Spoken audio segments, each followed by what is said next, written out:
6 de la mañana, el INEGI dio a conocer la estimación oportuna del PIB durante el primer trimestre de este 2021 y los datos señalan que aumentó 0.4% de acuerdo con el último trimestre de 2020, pero se contrajo menos 2.9% a tasa anual. ¿Qué significan estos datos? ¿Qué significan para la economía? ¿Está realmente creciendo? ¿Está estancada?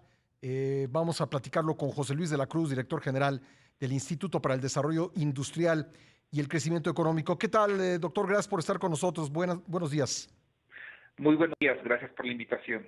Bueno, pues podemos, yo creo que leerlo de dos maneras, ¿no? Podemos leerlo a tasa anual, como decía yo, una contracción de menos 2.9%, o podemos verlo, digamos, como los optimistas, que hubo un crecimiento, aunque sea pequeño, respecto del último trimestre. ¿Cuál sería la visión, digamos, más objetiva del PIB esta mañana, doctor? Bueno, a mí me parece que una lectura sería el que la recuperación de la economía mexicana, si bien se mantiene respecto a los peores momentos que vivió en el segundo y tercer trimestre del año pasado, lo que las cifras de los primeros 3 meses de este 2021 arrojan es que esa recuperación se va moderando.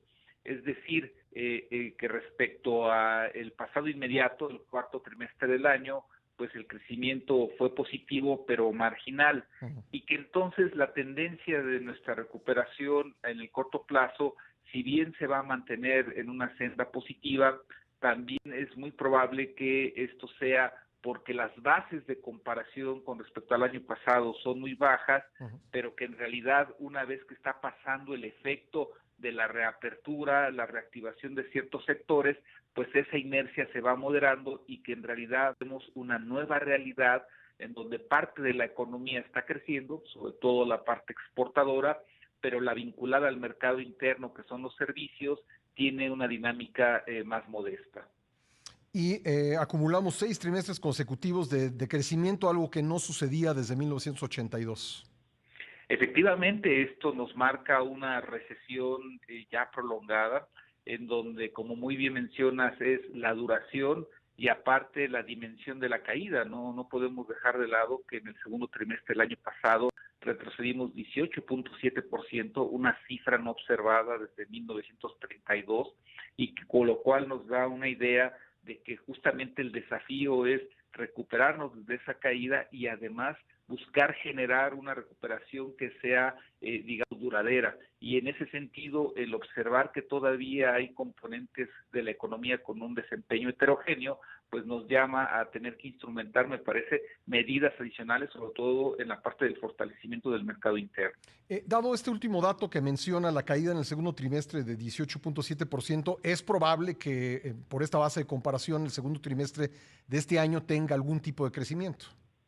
Sí, en su comparación anual, lo que vamos a ver desde nuestro punto de vista es un aumento que puede rondar el 10%, pero digamos, debe de leerse con cuidado porque evidentemente es por la base de comparación que es históricamente baja y que en un momento dado, conforme avance el año, pues se va a ir moderando.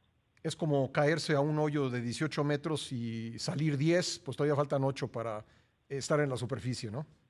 Y esto se explica porque durante ese periodo sectores como la construcción llegaron a retroceder más de 40%, sectores como la automotriz, si recordamos, estuvieron prácticamente parados, y entonces bajo ese contexto pues se puede entender que existirá una recuperación aparentemente vigorosa, pero en donde lo importante va a ser cómo se logra conservar esa tendencia, y en ese sentido sin inversión y sin confianza pues sería algo complejo. Doctor, usted me dice que es necesario hacer algo más. ¿Qué es lo que tendríamos que hacer adicionalmente para poder acelerar el ritmo de la recuperación? Lo primero es recuperar los 2 millones de empleos perdidos durante la pandemia, que de acuerdo al INEGI siguen sin estar presentes. Eso es algo fundamental.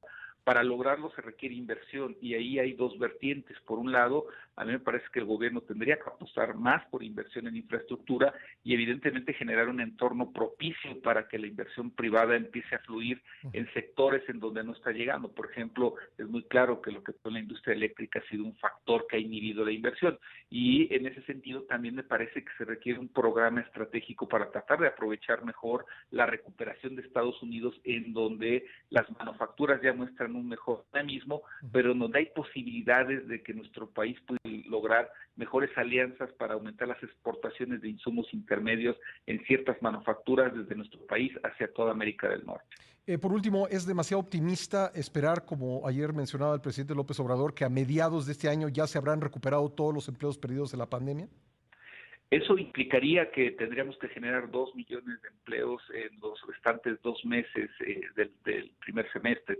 Entonces, a mí me parece que es algo complejo.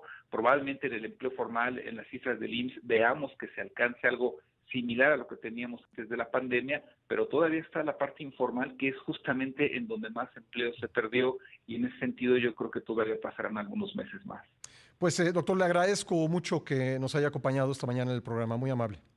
Gracias por la invitación, buen día. Gracias, José Luis de la Cruz, director general del Instituto para el Desarrollo Industrial y el Crecimiento Económico.